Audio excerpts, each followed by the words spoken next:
So we were discussing this part. Any questions on the structural part? We were saying that certain material in the unconscious may never become conscious.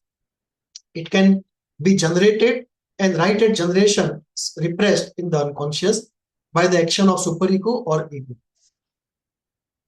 Because both are across all the three layers.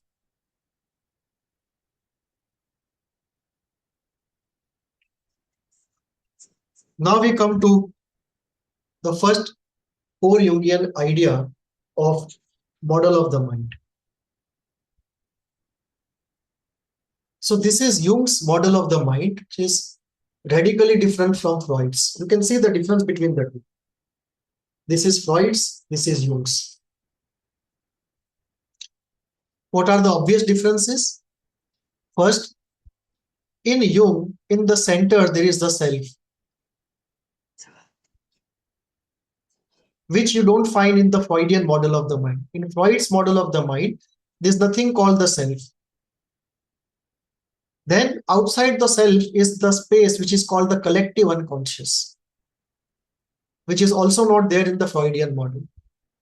In this space of collective unconscious are situated the archetypes. So this entire space, this one and this one, is not there in the Freudian model. This is what Jung calls the self, then the collective unconscious. So in the center is the self. Outside of the self is the collective unconscious. Outside of the collective unconscious is the personal unconscious, which is like Freud's unconscious. And outside of that is conscious. And in the conscious is situated the ego. The ego is not in the unconscious partly as it is in the Freudian model. And the superego, if you see, is absent. Can you think of where the superego will go? Because there cannot be any model of the mind without the superego. Ego and superego have to be there. So where does the superego go in Jung's model of the mind? Because you don't see it anywhere. It's part of the self? No. I don't know. No. What happens is, in this collective unconscious, there is a content called the moral complex. Jung calls it the moral complex. And that is equivalent of Freud's superego. And again, Jung's moral complex is inborn. So Jung's superego is inborn. Freud's superego is created at the end of the Oedipus complex. Klein's superego is inborn. So when it comes to superego, Klein and Jung both are on the same page, that it's inborn. It doesn't require a phenomena to happen for superego to come into existence.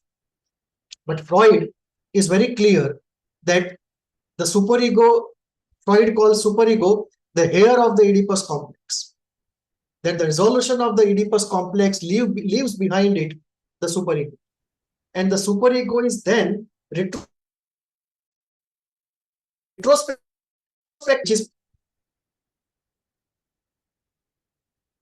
Yeah, please go ahead. Sir, just that your voice was breaking a bit and your image was freezing. So it's all right. It's all right. I'll repeat it. I was saying that Freud's superego comes into existence at the end of the Oedipus complex. Jung's superego is inborn. Melanie Klein's superego is inborn. Number one. Number two, in Freud's situation, once the superego comes into existence at the end of Oedipus complex, then what happened before the Oedipal phase started, what happened in the oral phase and the anal phase, on that material, this superego is then retrospectively applied. Otherwise, anything before the Oedipus complex should be available to our awareness. It should be a part of the conscious mind. Because if superego does not exist, then there should be no question of repression. At best, you can have suppression, but not repression. Ego may do suppression for reality adjustment, but never a repression of the type that we know.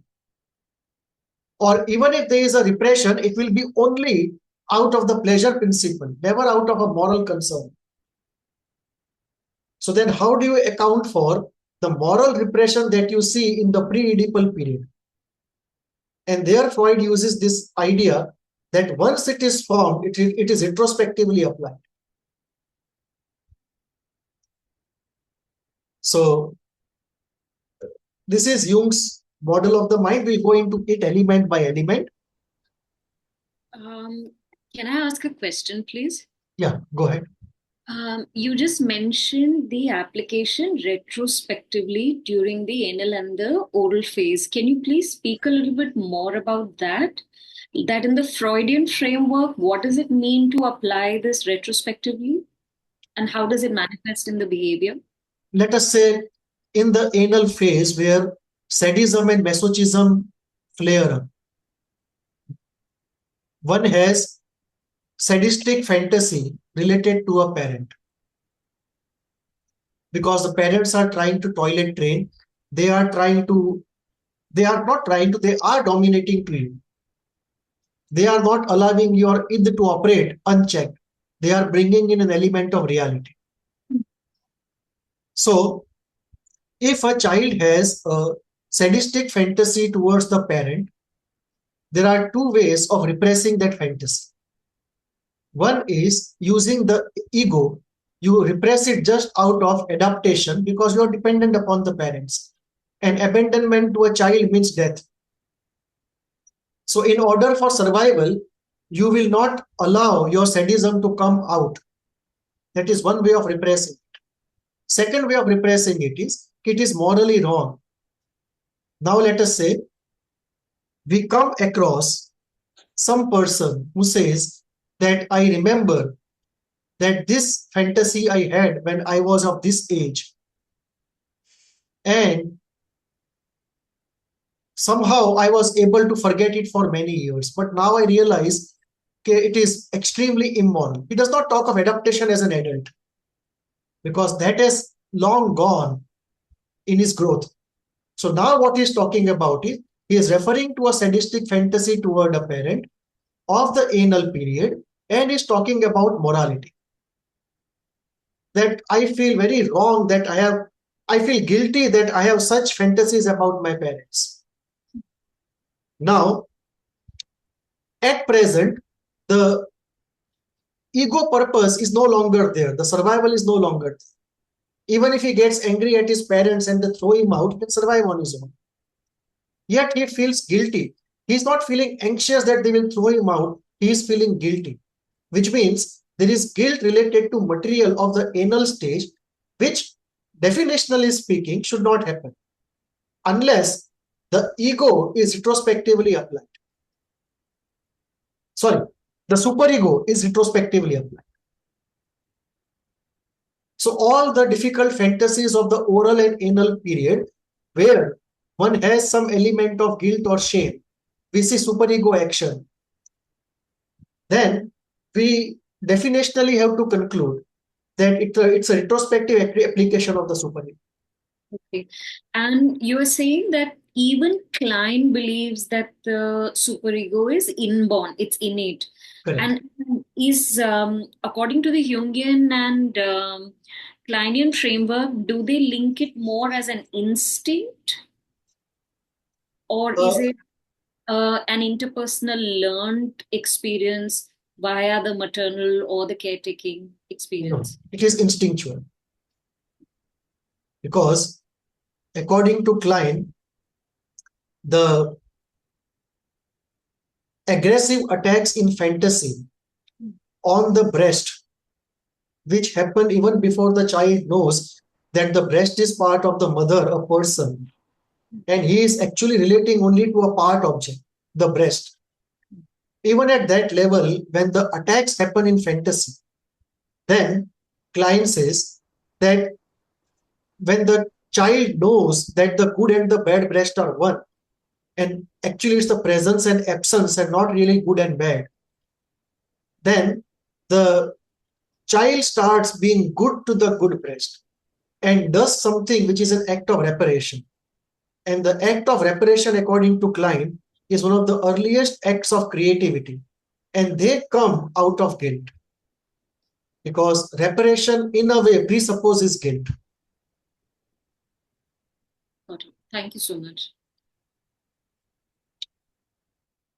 This will take some time. Should we break for a cup of tea and come back after 10 minutes? Or do you want Yes. to continue?